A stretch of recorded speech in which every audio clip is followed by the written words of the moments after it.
বেগুনবাড়ি উচ্চ বিদ্যালয়ে আজকে দুয়ারে সরকারের ক্যাম্প বসেছে। স্যার, আজকে মূলত কি পরিষেবা পাচ্ছে জনসাধারণ, যদি একটু বলেন।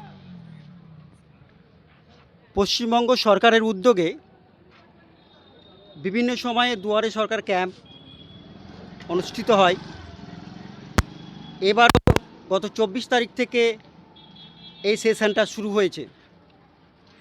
এই ক্যাম্পে বিশেষ করে লক্ষ্মীর ভাণ্ডার, বার্ধক্য ভাতা, খাদ্যসাথী, কৃষক বন্ধু ইত্যাদি নিয়ে প্রায় 37টা পরিষেবা দেওয়া হয় এবং তার রেজিস্ট্রেশন সহ সমস্ত কাজ এখান থেকে শুরু হয় এবং পরিষেবা পুরোপুরি নিরপেক্ষভাবে সমাপ্ত করা হয়।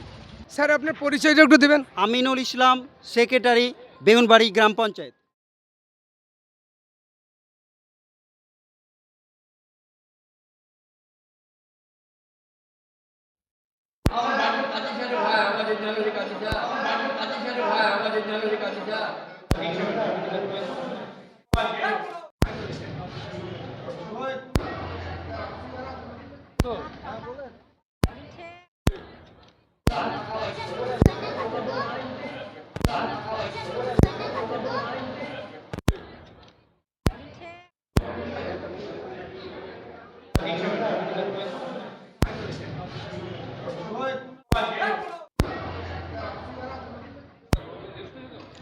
আজ 31শে জানুয়ারি 2025 শুক্রবার বেগুনবাড়ি উচ্চ বিদ্যালয়ে দুয়ারে সরকারের ক্যাম্প বসেছে।